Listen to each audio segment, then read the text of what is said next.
그렇다면 비유는 이렇게 됩니다. 우리 주위에서 볼 수 있는 익숙한 사건이나 사물을 사용해서 하나님 나라의 신비를 설명하고 이에 따라서 이 땅에서 우리가 살도록 가르치는 이야기. 이게 비유를 들은 이유는 비유는 원래 쉽게 가르치는 거 아니에요. 그런데 듣지 못하도록 비유를 사용하신다. 이게 비유를 사용하시는 첫 번째 이유가 되는 겁니다. 두 번째로 왜 이 비유를 말씀하셨느냐? 그것은 비유가 성경에 숨겨져 있는 것들을 말하는 방법이기 때문입니다.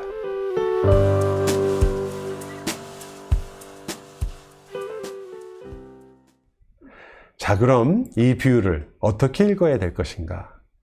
앞으로 이제 우리가 여러 비유들을 하나씩 다룰 것이기 때문에 제가 여기서 모든 해석 원칙을 다 말씀드릴 필요가 없어요. 일단 그러나 이 비유를 생각할 때는 하나님 나라 그리고 메시아를 중심으로 비유를 읽어야 되는구나. 이 큰 틀을 벗어나지 말아야 합니다.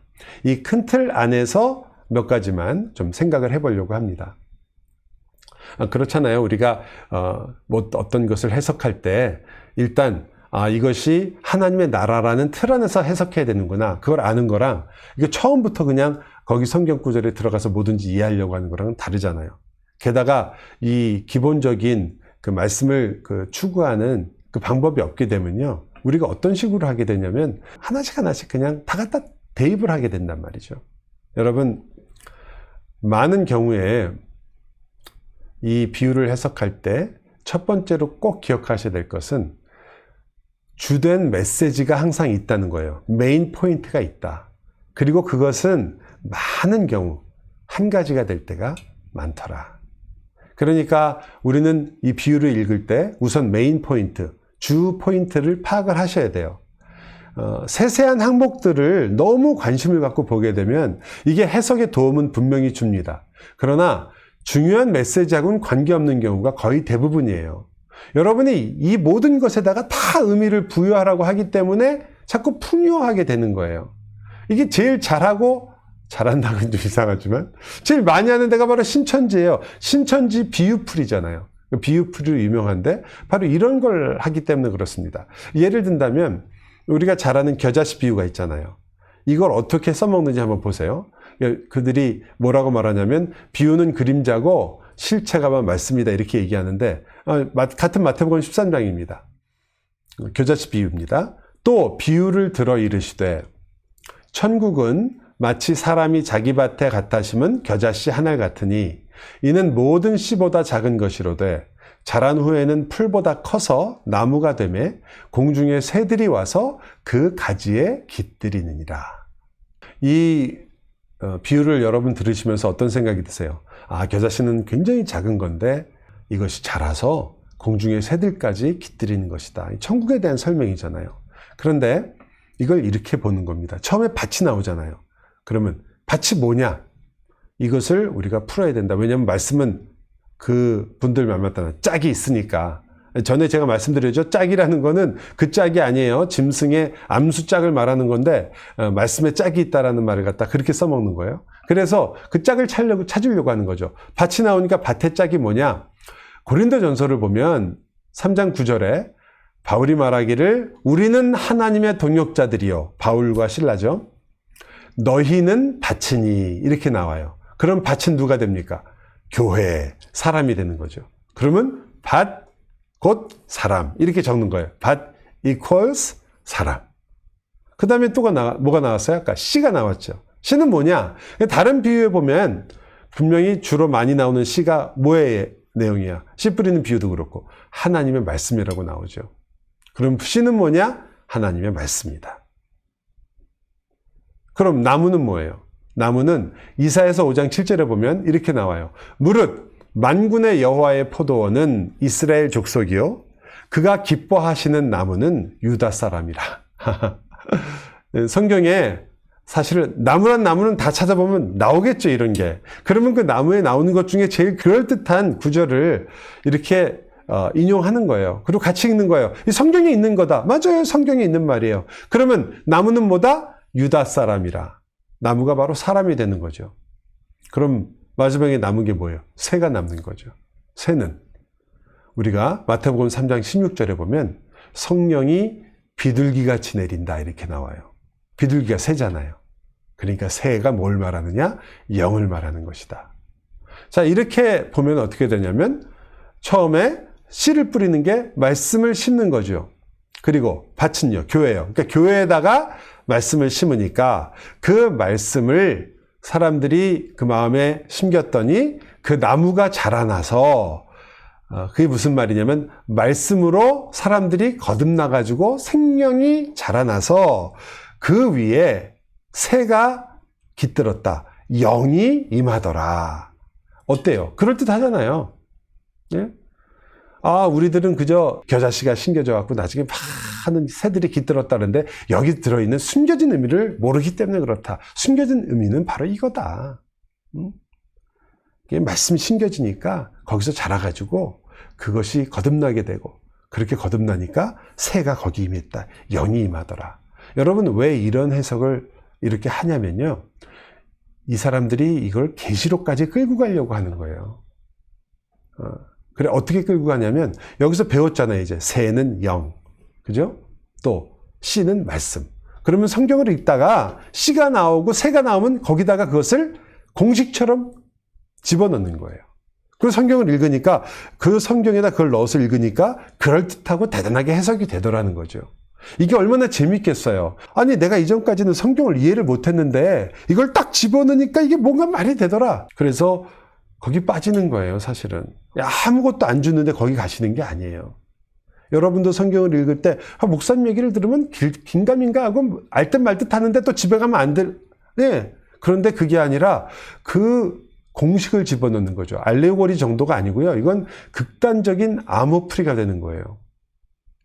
그러니까 이제까지는 성경을 잘 몰랐는데 이 암호를 한 수백 개 딱 외우고 나니까 그러니까 매일 공부하니까 그 수십 개에서 수백 개를 다 외우게 되는 거예요. 아, 이거 하면 이거 하면 이거 척척 나오는 거예요. 네? 그러니까 마지막에는 이 공식을 계시록에 갖다 붙이는 겁니다.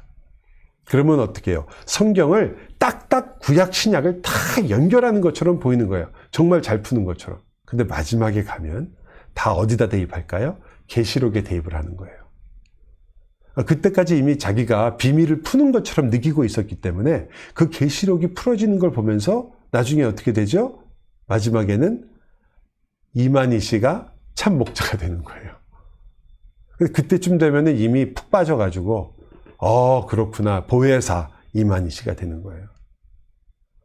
여러분 성경을 읽을 때 얼마나 중요한지 아시겠죠? 이 비유, 특히 비유에서는 반드시 여러분이 꼭 기억해야 될 것이 이 비유에는 메인 포인트가 있다. 그리고 나머지 것들에 너무 하나하나마다 의미를 주려고 하는 것은 별로 좋지 않다. 왜냐하면 메인 포인트가 많은 경우에 한 가지일 때가 많거든요. 나오는 배역이 거의 대부분이 3분의 2가 세 가지가 나와요. 세 명이 나오든지 세 개의 배역이 나오거든요. 이 비유는. 그리고 거기에 너무 하나하나마다 의미를 주기보다는 전체의 목적과 주제가 무엇인가를 먼저 살펴보셔야 돼요. 자, 그리고 두 번째 그런 비유를 읽는 원리는 뭔가 제가 7가지를 말씀드릴 거예요. 이제 두 번째요. 비유는 비유 본문에 나오는 것을 가지고 읽어야 되고 거기다 자꾸 뭘 덧붙이거나 빼버리게 되면 잘못된 해석을 하기가 쉽다라는 거죠. 비유는요. 아까 겨자씨 비유에서 여러분 저랑 같이 하면서 아마 생각 못 하셨을 거예요. 근데 거기서 빠진 게 있었어요. 뭔지 아세요? 씨는 가지고 얘기했죠. 뭐가 빠졌어요? 겨자가 빠졌어요. 겨자가. 겨자씨의 씨만 가지고 맞췄단 말이에요. 또 더한 것도 있어요. 뭘 더했죠? 나무를 뭐라고 했냐면 그냥 사람이 아니라 교회에서 말씀으로 거듭난 사람이라고 해석을 하는 거예요.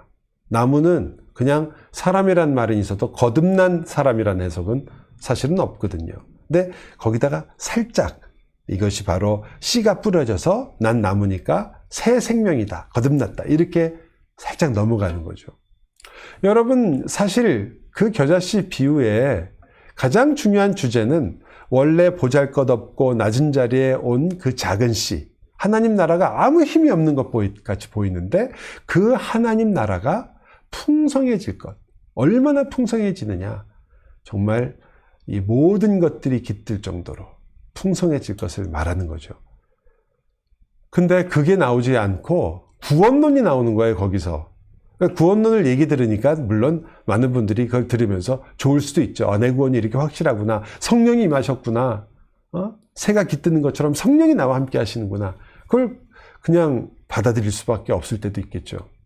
그런데 사실은 아닌 거예요. 그렇기 때문에 거기 빠지기가 쉬운 겁니다. 자, 세 번째로 비유를 읽으실 때는요, 우선 주의 깊게 읽으세요. 그리고 가까운 문맥을 살펴야 됩니다. 누가복음 16장에 보면 부자와 나사로 비유가 나오잖아요. 부자는 어디로 가죠? 음부로 가죠. 나사로는요, 천국, 아브라함의 품으로 갑니다. 그래서 여러분 누가 되고 싶으신 거예요? 그 중에 부자? 나사로? 많은 분들이 그러더라고요. 세상에서는 부자, 죽을 때는 나사로. 어떻게 될지 참 곤란하죠. 천국은 가고 싶고, 그럼 부자가 되지 말자? 나사로가 되자? 그런데 이 비유가 정말로 부자는 지옥 가고 나사로는 천국 간다, 이걸 말하는 걸까요? 이걸 알기 위해서는 그 문맥을 반드시 봐야 돼요. 문맥을 보시면 그 앞부분에 돈과 하나님을 너희가 같이 섬길 수 없다라는 가르침이 나옵니다. 여기서는 돈이 나쁘다라는 말을 하려고 하는 것보다는 돈을 사랑하고 그 돈을 자기의 주인으로 삼는 것이 무엇이 문제인가를 말하는 부분이죠. 그런데 바리새인들이 돈을 사랑했기 때문에 그 예수님의 말씀을 비웃습니다. 그때 예수님이 말씀하시죠. 너희는 사람 앞에서 스스로 옳다 하는 자들이나 너희 마음을 하나님께서 아시나니 사람 중에 높임을 받는 그것은 하나님 앞에 미움을 받는 것이니라. 문제는 스스로 자신을 옳다고 한다는 바로 그것이다. 이 바리새인들의 큰 문제가 바로 위선 그리고 외식이잖아요. 그 외식이 사실은 어떤 거예요? 나 스스로는 의인이라고 여기는 거거든요. 그리고 다른 이들은 죄인이지만 나는 의인이기 때문에 나는 옳다라고 보는 겁니다. 부자와 나사로의 이야기의 중심에는 뭐가 있느냐? 바로 이 문맥이 있는 거예요. 스스로 자신을 옳다고 생각하는 그 부자. 여러분, 이 부자와 나사로의 이야기에 나사로는 한마디도 안 합니다. 정말 배역 중에 가장 쉬운 배역이에요. 그냥 나오기만 하면 돼요. 그러면 그냥 나사로하고 거기 대사가 없는 게 이 둘은 대사가 없어요. 그러니까 아브라함과 부자의 대화예요, 전부. 부자는 거기서도 나사로를 불어먹으려고 그러죠. 나사로를 보내라. 음부에 있지요. 그런데 끝까지 회개는 하지 않습니다. 나사로 보내라 그러면서 자기는 회개 안 해요. 아브라함이 가도 소용없다 그렇게 얘기해도 아브라함의 말을 듣는 게 아니라 아브라함을 고치려고 그럽니다. 왜요? 내가 맞다, 이게 끝까지 있는 거예요. 끝까지 안 듣습니다. 스스로 옳다고 여기기 때문입니다. 이게 바로 문맥에 나오는 거예요. 여러분, 이게 바로 우리가 보는 이 이야기에, 그리고 이 이야기를 해석하는 가장 중요한 부분이에요. 근데 그걸 우리가 다 잊어버리고 부자는 지옥 갔고 나사로는 천국 갔다, 우리도 천국 가자? 그건 아니죠. 지금 이야기의 핵심이 어디 있는가, 그 배경을 봐야 되고 문맥을 봐야 되는 겁니다. 네 번째는요, 비유는 역사적이고 문화적인 배경을 꼭 봐야 됩니다. 또 거기에 나타나는 단어들의 의미도 중요합니다. 문화적 배경이니까 그 비유를 듣고 있던 청중이 어떤 상황에 있느냐도 우리들이 봐야 돼요. 맨 처음 들었던 청중들은 이 비유를 어떻게 이해했을까?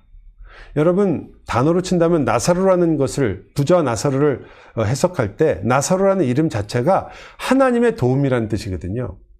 하나님의 도움. 나사로는 하나님이 돕는 사람이에요. 부자와 나사로가 있는데 부자의 이름은 안 나오잖아요. 의미가 있는 거죠.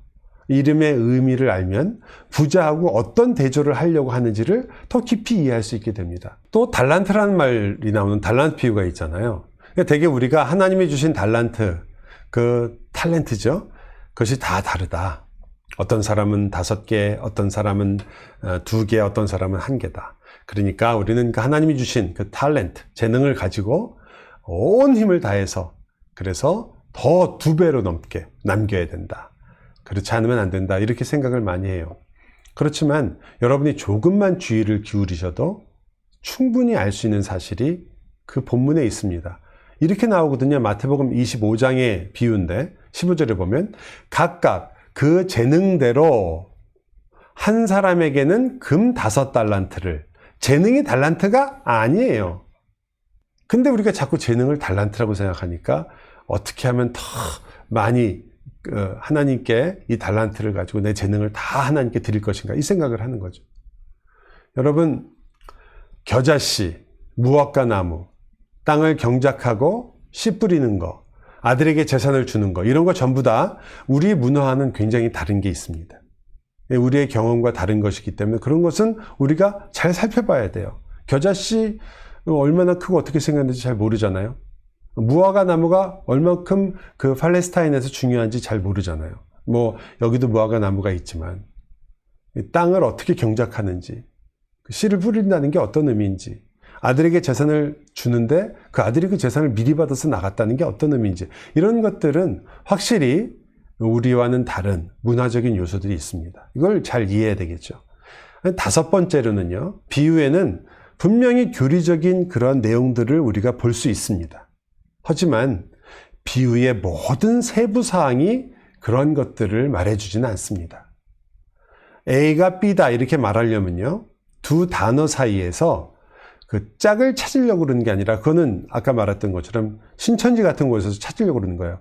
비슷한 똑같은 단어 성경에서 찾아가지고 그 중에 자기에게 맞는 것을 발견하려고 하는 거죠. 그게 아니라 의미가 일치해야 돼요. 예를 들면 목자, 그럴 때는 이 목자는 어떤 이미지가 있습니까? 양을 돌보고 사랑하고 그런 이미지가 있죠. 그러면 하나님을 목자라고 할 때는 바로 그런 의미를 우리가 생각하는 겁니다. 이걸 비교점이라고 그래요. 같은 의미의 일치. 그런데 여러분 생각해 보세요. 목자가 항상 양을 돌보고 인도만 하나요? 아니요. 목자는요, 양을 팔기도 하고요, 먹으려고 잡기도 해요. 그러면 하나님은 양을 팔기도 하고 드시는 분이냐? 신자를, 성도를 그렇게 하느냐? 아니잖아요. 그건 비교점이 아니기 때문입니다. 그런데 자꾸 목자가 이런 거다, 이런 거다, 이런 거다 해가지고 거기다가 다 갖다가 붙이면 어떻게 돼요? 굉장히 위험할 수가 있죠. 좋은 것도 나올 수가 있어요. 성경에서 목자에 대해서 안 나오는 내용 중에 여러분이 만들어낼 수도 있어요. 옛날에 이제 양에 대해서 설교하면서요, 양이 얼마나 나쁜가라는 설명을 하면서 양은 길을 잊어버린다, 양은 뒤로 누우면은 잘 혼자 일어나지도 못한다, 이런 것들을 가지고 굉장히 은혜롭게 말씀을 전할 수가 있어요. 여러분 성도는 바로 이렇습니다. 근데 그 양이 어떤 것인가에 대해서 성경에서 그 부분을 얘기하지는 않지요. 근데 우리가 그 비교점이 아닌 것을 우리가 그 의미를 생각할 때 굉장히 우리에게 은혜가 되니까, 감동이 되니까 그것을 마치 성경이 말하고 있는 것처럼 얘기할 때가 있어요. 그거는 우리가 피해야 되는 거죠. 여러분, 하나님은 목자로서 우리를 인도하시고 보호하시는 분이다. 이게 비교점이고, 거기서부터 교훈을 내는 거죠. 하나님은 이런 분이다. 교리가 나오는 거죠. 근데 그게 아니면 그거는 교리가 안 돼요. 밤중에 친구를 찾아가는 비유 아시죠? 그때 달라고 막 그러니까 어쩔 수 없이 일어나서 떡을 주잖아요. 그 떡을 주는 친구를 우리가 그가 그 막 찾아가는 친구는 바로 우리들 같은 거고, 그 떡을 주는 친구는 누구예요? 하나님. 그런데 그렇게 해석하는 건 나쁘지 않은데, 어떤 분이 그래? 근데 그 친구가 밤에 자고 있었잖아. 그러면 하나님도 밤에는 주무시느냐? 그렇게 말한다면 그거는 비교점이 아닌 것을 가지고 잘못 말한 거죠. 여러분, 나사로의 경우도 비유를 보면서 나중에 천국과 지옥에서 서로 말도 하고 얼굴도 보면서 살 것이다, 이런 교리를 찾아서는 안 되죠. 그건 비교점이 아니에요. 비교는 비교점, 그 의미가 같은 것을 찾아야 돼요. 근데 그것이 아닌 것들을 거기서 자꾸 찾으려고 하면, 특히 거기서 교리를 찾으려고 하는 것은 굉장히 위험할 수 있는 거죠. 자, 이제 6번째입니다. 비유는 비슷하거나 대조적인 다른 비유와 함께 살펴볼 때 굉장히 많은 도움이 됩니다. 한 비유만 그냥 그것만 보는 게 아니라 여러 비유들을 같이 보는 거죠. 왜냐하면 서로 설명을 할 때가 많거든요. 예를 들면 누가복음 15장에 여러 비유가 나와요. 그 중에 3개의 비유가 나오는데 그 비유를 살펴보면 전부 다 잃어버린 것을 찾는 것과 관계가 있어요. 처음에는 어떤 거였죠? 양. 두 번째는 드라크마. 그 다음에는요, 탕자. 우리가 잘 아는 아들을 잃어버리죠. 그리고 그것이 주제라는 것을 우리가 알게 됩니다. 아, 그렇구나. 탕자의 비유는 굉장히 길지만 거기에도 잃어버린 자에 대한 이야기가 있구나. 그리고 3가지가 또 동시에 나오는 게 있는데 그건 바로 잔치를 벌이는 거예요. 아, 이 탕자의 비유에서도 그렇고 모든 비유에 이 잔치가 굉장히 중요하구나. 기뻐하는 것. 그런데 기뻐하지 않는 사람이 하나 있죠. 바로 큰형이잖아요. 그의 큰아들. 큰아들은 그 잔치에 참여하지 않습니다. 잔치에 참여하지 않는 것이 어떤 의미인가? 이게 굉장히 중요한 의미가 되는 거고 주제가 되는 겁니다. 바로 이런 것이 우리가 한 가지가 아니라 3가지 비유를 보면서 쉽게 알 수 있는 것들이죠. 또 7번째, 마지막이죠. 비유에서 가장 중요한 메인 포인트, 즉 하나님이 의도하시고 예수님이 의도하시는 바는 일반적으로 마지막에 강조로 나타나는 경우가 많기 때문에 마지막을 잘 읽어보셔야 돼요. 여러분, 바리새인과 세리의 기도의 비유를 보세요. 두 기도가 다 대조가 되죠, 바리새인이. 근데 바리새인의 기도를 들어보면 바리새인이 착한 것 같아요. 세리의 기도를 들어보면 나는 죄인이로소이다, 죄인이로소이다예요. 그러므로 이렇게도 끝날 수 있잖아요. 보아라, 너희는 바리새인을 본받아서 기도할 때 그렇게 감사하는 기도를 해라. 세리처럼 매일 죄짓고 그냥 그렇게 죄만 회개하지 말아라. 이렇게 얘기할 수 있는데 그 두 기도가 대조된 다음에 반전이 일어나죠. 어디에? 마지막에. 이렇게 말해요. 내가 너희에게 이르노니 이에 저 바리새인이 아니고 이 사람이 의롭다 하심을 받고 그의 집으로 내려갔느니라. 무릇 자기를 높이는 자는 낮아지고 자기를 낮추는 자는 높아지리라 하시니라. 누가복음 18장 말씀입니다. 여러분, 이것이 바로 우리가 비유를 해석할 때 좀 주의해서 봐야 될 점이에요. 비유를 읽을 때는 그러니까 처음에 읽다가 아는 척하지 말고 어디까지요? 끝까지 잘 읽어야 된다. 그리고 그 끝까지 보았을 때 우리는 많은 반전을 보게 됩니다. 자, 오늘 여러분 비유에 대해서 우리가 좀 생각해 봤는데 사실 이제 한 걸음 뛴 거죠. 하지만 시작이 반이라는 말이 있지 않습니까? 앞으로 비유를 하나씩 배우게 될 텐데 그때마다 저는 여러분이 예수 그리스도를 만나고 하나님 나라를 발견하는 그런 귀한 시간이 되시기를 바랍니다. 다음 주에는 반석 위에 지은 집부터 시작하게 될 거예요. 여러분 말씀을 기대하시면서 꼼꼼하게 읽어오세요. 그리고 그렇게 그 말씀 속에 있는 하나님 나라와 예수 그리스도를 찾아보세요.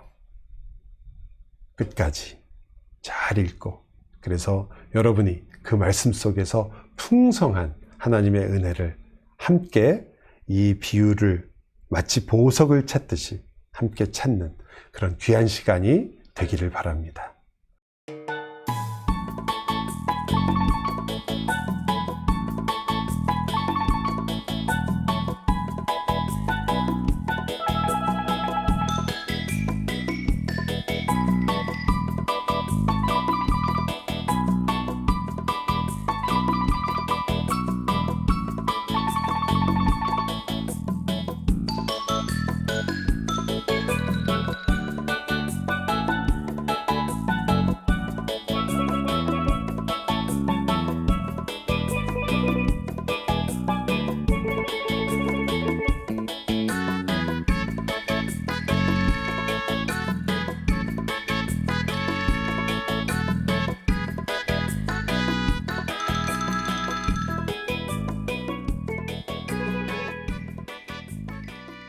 기도하겠습니다.